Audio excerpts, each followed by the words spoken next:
Seconds, you have the floor.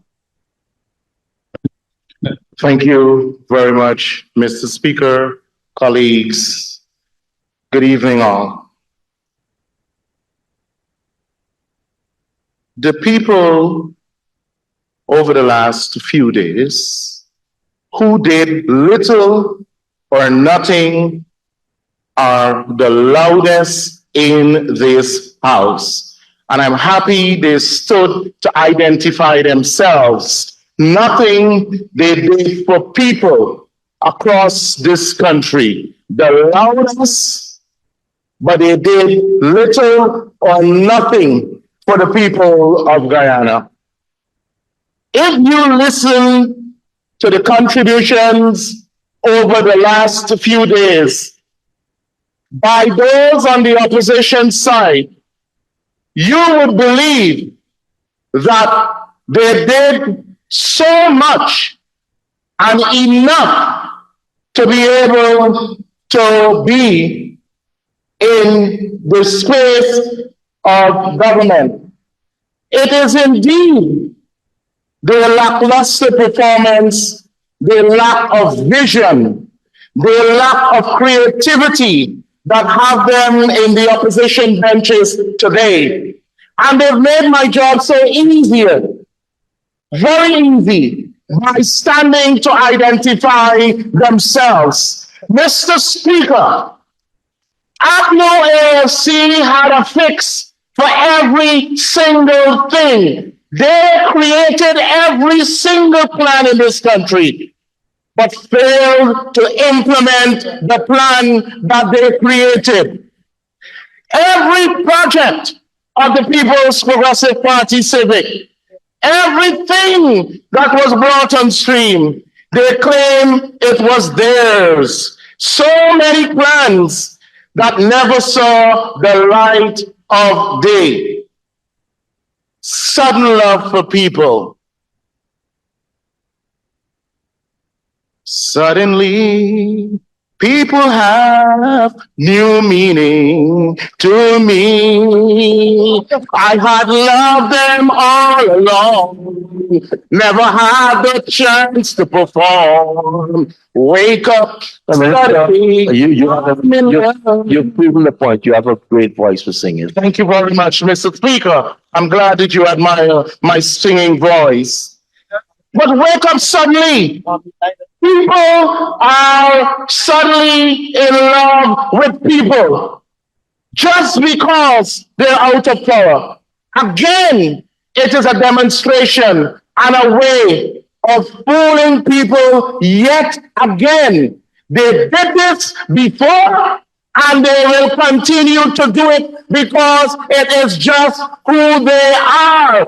And they can't take the truth and they walk out because the truth is more powerful than they're walking out. They're walking out. They're walking out. They're walking out. I see some of them don't get really already. All of these things, Mr. Speaker, Here, and because this is 45 minutes. all of the tactics they use over the years, and thankfully, we have in the information age, these days allow instantaneous information to reach people across the world. So it is a little difficult, but of course, not impossible for them to continue their web of untruth and misinformation. And they spew all across this country all sorts of information. And they come here. And at least you would believe that people who come here to debate the national budget would at minimal have the basic facts and will be accurate and truthful about what obtains in this country and what ought not. These are people that try to rig the election. These are people today that just a short few years ago tried to hold on to power, grip power out of greed. And of course, they would have us believe that they weren't there. It wasn't them. It's a Shaggy. It wasn't me. It wasn't me. I want to tell you, those members on the opposition, that at the end of the day, the people across this country are sensible enough, enlightened enough to be able to detect all of your trickeries and your games and your shenanigans. I made it my duty over the last few days to speak specifically to people who have been following these debates, and young people, mind you. And it is telling how brilliant and intelligent they are. Mr. Speaker, before I go on further, let me thank, first of all, allow me to wish you and your family and all the members of this House and their families, the staff of the National Assembly and their families, a bright and prosperous new year. Mr. Speaker,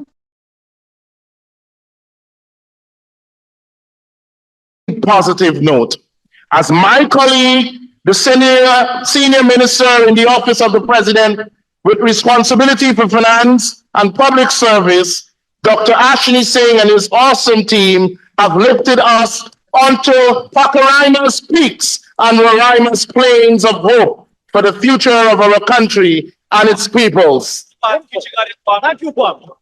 Mr. Speaker, Budget 2024 has shattered every conceivable ceiling Guyana has ever been constrained by since her independence, with provisions for the exponential growth of every sector and measures that create an enabling environment for our young people to emerge from poverty and their various and other social strata and begin thriving. The budget opens up vistas of opportunities for citizens in every corner of our country to climb onto paths that are sure to lead to wealth creation and ultimately to prosperity for all. And I'm on that subject. You know, we hear every single day a reference that has become so popular. Guyana is this oil-rich country. We have all the money we need. We have everything that we need. And it is used in a way and manner to suggest that we are not, as a government, doing enough with all of this money. But the truth is, we are just not there yet. We are not yet rich. There's still a journey along that will get us to the point where our earnings from the oil resources would become much better than it is today. So this thing that we have all of this money and so we could do everything is just, again, the way of the opposition in trying to spread this mischief that the Guyana we are in today is the Guyana and the government can be able to afford everything. We need to be very careful. You can imagine, any one of us can imagine, if this new AFC government, and God forbid if they were, in government over the last 3 years, by now we would be with our begging booths all across the Caribbean and the world, as everything would have already been done empty, because all they know is to squander. All they know is to splurge and to become so occupied with the fanciful things without using sense and intelligence to manage in a prudent fashion. I therefore wish, Mr. Speaker, to unequivocally commend Dr. Singh and his team Their Excellencies, the President and the Vice President and the entire Cabinet, and of course the leadership of our party for actualizing the vision of the People's Progressive Party Civic through the crafting of this groundbreaking, game-changing national budget. Mr. Speaker, since the reading of the budget last week, opposition politicians have been huddling in their various rabbit holes with their Kool-Aid handlers. And I assure you, they were not trying to comprehend its magnitude and its features that aim to bringing benefits to people and feeding Guyana's transformation pathway that is sure to create empowerment for every single Guyanese, including their constituencies. They were instead busy nourishing the disease of jaundice that has infected their eyes, casting visions of only doom and gloom since their fall from grace in 2020. For the duration of this debate, Mr. Speaker, they will jump high and low in pretense, claiming to be representing their constituents, when in fact, these same self-righteous masqueraders are the ones who place a noose for more than 200 taxes around the people's necks, took away our children's grant, took away electricity subsidies from our pensioners, took away water subsidy from pensioners, took away their promise to double the old age pensions. They took away people's opportunity to buy used cars, took away people's right to land and housing support, took away people's opportunity to benefit from cheaper electricity from the hydro project. They mercilessly took away sugar workers' right to earn a living, Mr. Speaker. The ACNU AFC government took away the livelihoods of small miners, small workers, and small farmers. And in one of the most unpardonable acts of cruelty, as they did to the sugar workers. ACNU AFC took away jobs. You remember we were at a level where 30,000 jobs were lost during their reign. Development resources they took away, land they took away, and the very dignity of our Amerindian brothers and sisters they took away. Mr. Speaker, just when we thought the coalition partners had lowered themselves to the pit floor of uncaring governance, they then brazenly attempted to take away our hard-earned democracy, following their deserving defeat at the 2020 national elections. Mr. Speaker, in the first year of our return to government, and consistently until now, the People's Progressive Party Civic Administration restored the dignity to our Amerindian citizens, restored the dignity of our sugar workers, restored the dignity of our senior citizens by putting back their water and electricity subsidies, increasing their pension by 75%, and this will reach our promised 100% by 2025. We've restored our citizens' constitutional rights to housing with over 30,000 house lots distributed today to hundreds of houses and hundreds of houses built. We have restored the livelihoods of small farmers, loggers, and farmers all across this country. We've provided economic empowerment, pathways for our women folk and single mothers. And Mr. Speaker, we've restored our children's grant. And of course, we have worked to improve the lives of people right across this country. But we are not saying that we have done it all. All of this is part of a process in which we started out in 2020, picking up the pieces, correcting the mistakes, fixing things, and working every single year to improve the lots, to improve our assets, to improve the lives of people. And it is a process. It will not happen overnight. And none of us on this side hold the view that everything is hunky-dory, everything will happen all at once. But the certainty of what we are saying is that we are making strides and we are making progress and we are working for the development of people, and it is visible every single day across this country. Our people's lives are getting better. Mr. Speaker, when Londoners and people from all across this country begin enjoying paved surface of the Intercontinental Highway to Brazil and its four-lane bridge from Wismar to Mackenzie, when commercial trading begins to intensify through that road and investors roll in to set up shops in Region 10 and elsewhere, when the people will know that those are empowering benefits for this and other budgets, certainly the opposition will say it amounts to nothing.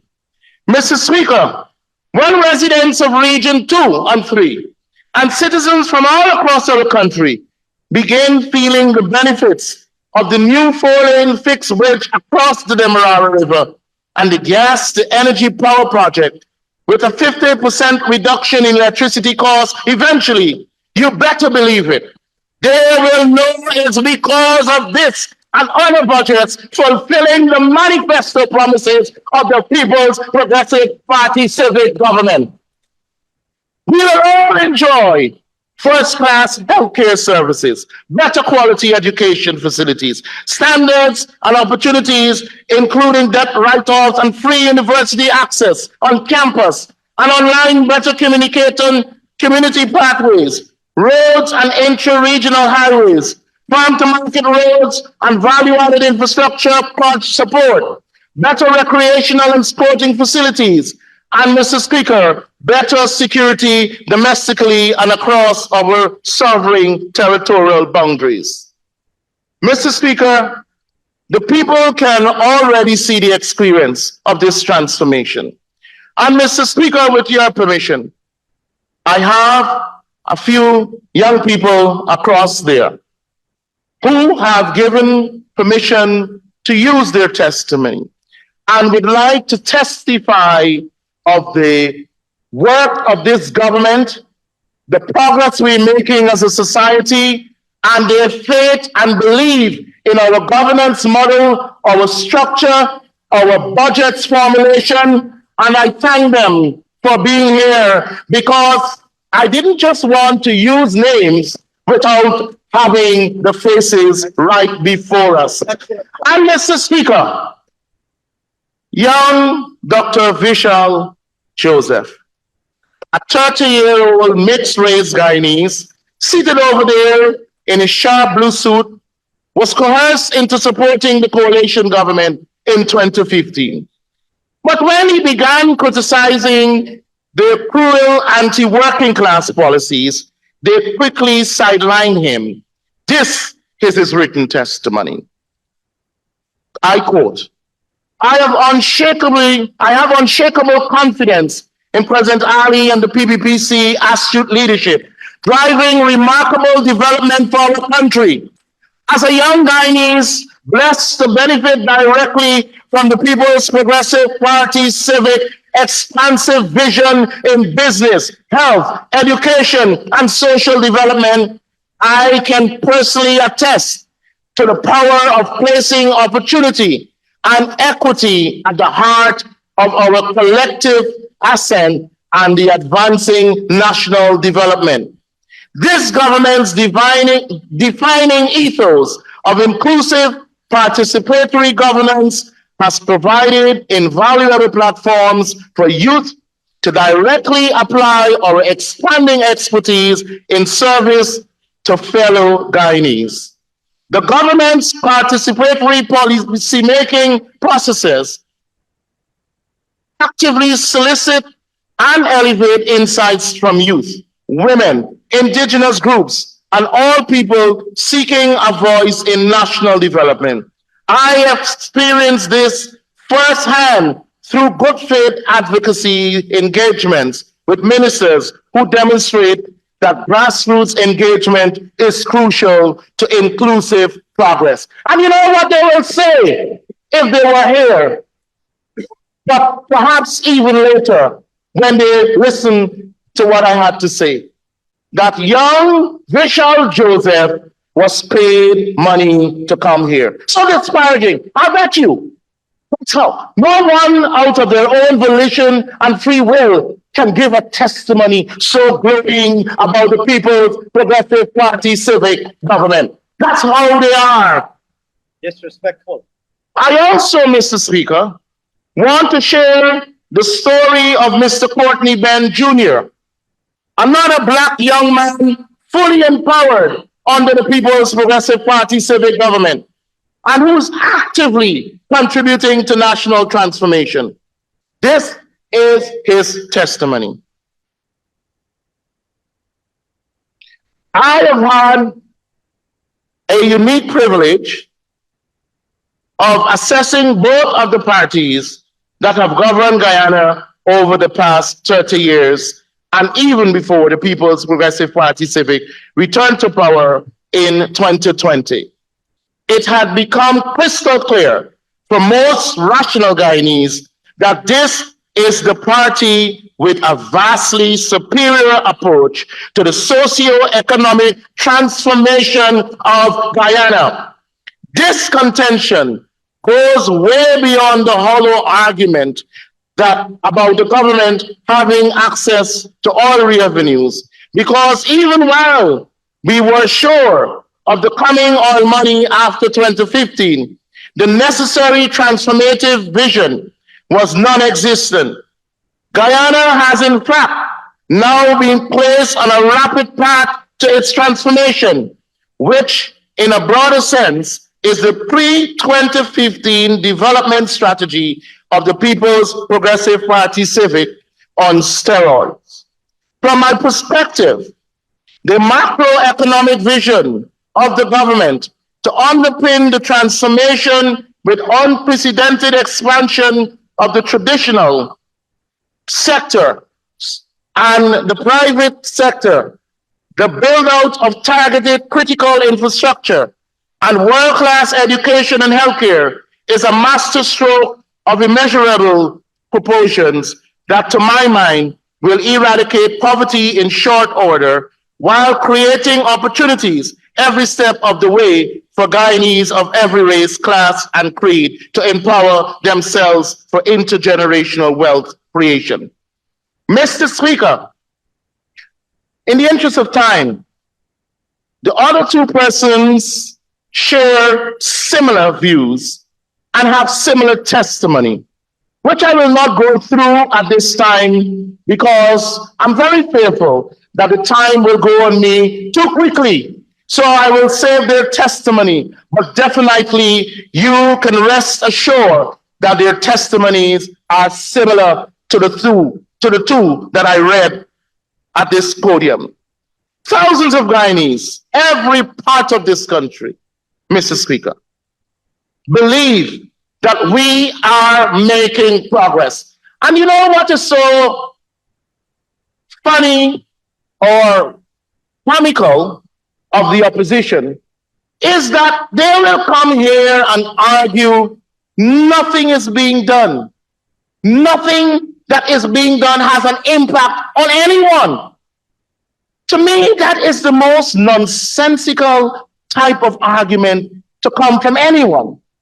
Not that, okay, you are doing X in this particular community, but we believe that you can do 5 times more or change this priority and add to something else, or something that at least adds up to some sort of criticism that you could even consider.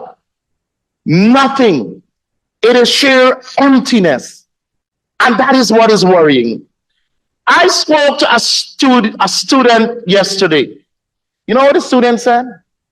At least in a debate, and the references to all sorts of things about poverty levels and whatever levels and who are not getting this and that.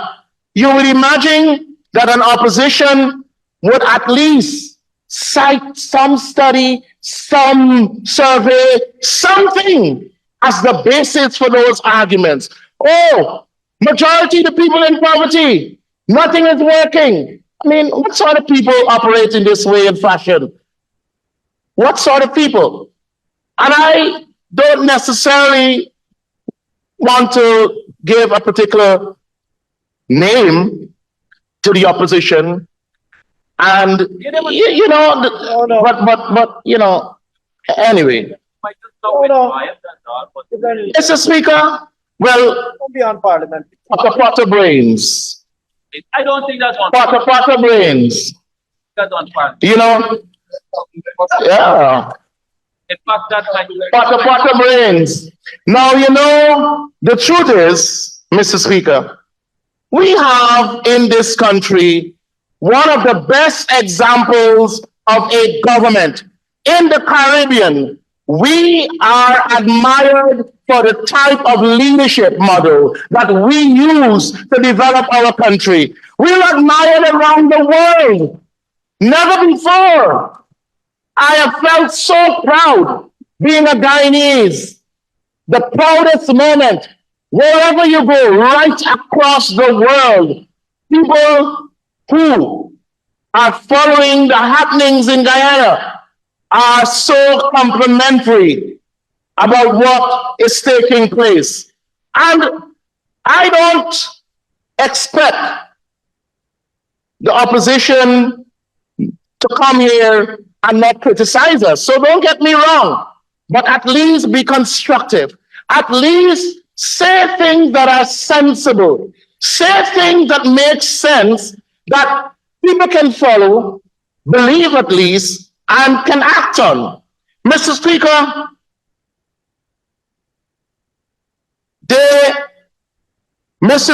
the party once teeming with intellectual prowess, that's the PNC, now depends on lowly economic advice from an interloper, a little wannabe intern. That's the kind of deficit in substance that has characterized and continues to shape the low points in the lives of the 𝐃𝐄𝐁𝐃𝐄𝐁 et al. Of all the relevant parties desperately hungry for power again. And the sweet fat salary lifestyles that they once had, supported by multi-million travel and eating bills and conflict of interest contracts to their own businesses, which they soaked up during the 5 long years. The orgies of rape to our treasury, they put this country through misery. Misery. Misery, Mr. Speaker. Again, orgies. Tell them. Again. Mr. Speaker, all over this fast-growing economy of the world, all across the small and medium-sized business community, and the burgeoning private sector, Guyanese are saying never, never, never again to the intellectual bankruptcy across every home benefiting from the Because We Care grants. Once again, we are hearing the resounding cry, never again, to cruel, mean-spirited, and selfish social policies. Never again across the board scholarship beneficiary community. Never again is the resolute stance of the 30,000 house lot recipients. Never again is the scream from our sugar workers. Never again the more than 200 draconian taxes on the back of poor people. Never again to billions wasted on satisfying their ego of a sanctimonious gangsters, leaders who cared only about themselves. Never again to rig elections. And surely, Mr. Speaker, never again to a party in government bereft of ideas and cursed with a Durban Park kind of imagination. Therefore, again, Mr. Speaker, by the end of 2025, The best stadium in the country. by the end of 2025, bruised from a bigger beating and convinced of the perpetual relegation to that side of the house, even they, the master of their fate and the captains of their souls, will resign themselves to the never again vacuum. Rectorally residents, never again vacuum. Mr. Speaker, this budget all across the country, and I tabulated last evening the comments on social media, those appearing on television, TV. Honorable Minister, my tabulation says you need an extension to conclude. Mr. Speaker, the honorable member be given 5 minutes to conclude his presentation, please. Thank you, Minister Parag. Honorable Minister McCoy, 5 minutes to conclude. Thank you very much, Mr. Speaker. Mr. Speaker, and I have so far come up with 736 Guyanese who are speaking positively. And this was just a quick random sample. 736 Guyanese who speak positively about this budget and this government and the development trajectory on which we're on. 736, that's by randomly checking. Mr. Speaker, most Guyanese understand by now that the rise in the cost of living across the globe is not the making of the People's Progressive Party civic government and not unique to Guyana. The key difference here is what the government is doing about it. Mr. Speaker, let me use as an example. Suriname is now ranked as a high degree of hardship location for expatriates living there, much less the citizens. Mr. Speaker, a recent analysis described our eastern neighbor as now plagued with the ever-rising cost of living posed by persistently high inflation, plunging more than 60% of the population under the poverty. Mr. Speaker, it's not much different in Trinidad and Tobago. On October 2023, Trinidad Daily Express report cited the rising cost of living as being the leading factor for the paycheck-to-paycheck dilemma facing households. The report says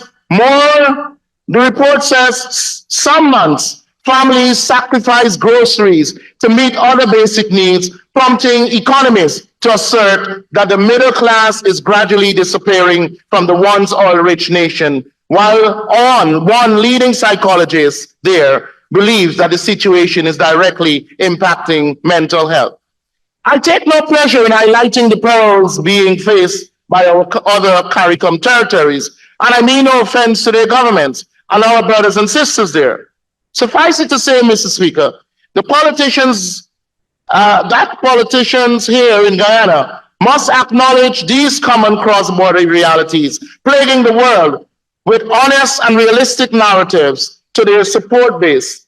Mr. Speaker, the government of the People's Progressive Party Civic does not hide behind any cloak of political expediency, nor do we wear blinders in delivering on our mandate and when we're dealing with the bread and butter situations of Guyanese. We are constantly consulting with our stakeholders and people right across this country and reviewing our policies and programs to address all of the pressing issues, including the issues of cost of living, and of course, to make sure that we have sustainable economic and social growth while providing real-time cushioning interventions to ease the cost of living burdens for every citizen. Mr. Speaker, I can quickly roll over to my portfolio. When we assumed office, the Information and Public Affairs in 2020, the state media communication apparatus was fully clothed again in the Kabaka era and the pre-1992 Congress place garbs. Extensive reorientation was done with the staff. We continue to invest in training programs to ensure that our people who are deployed in the state media are improving in their standards and are serving our national good in sharing information and communicating with the public. Mr. Speaker, because of the time constraint, I wish I could say much more here. But the bottom line is, Mr. Speaker, that this budget is a budget for all the people of Guyana.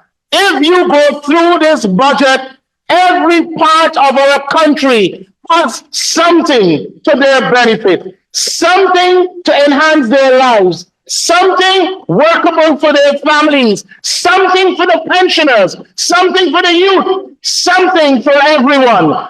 And I therefore, Mr. Speaker, commend the 2024 national budget as a superstar budget, a budget for everyone, and a budget that will make a difference, a huge difference in the lives of every single Guyanese continually and consistently. Thank you, and I commend this budget 2024 as the budget worthy of everyone's support. Thank you.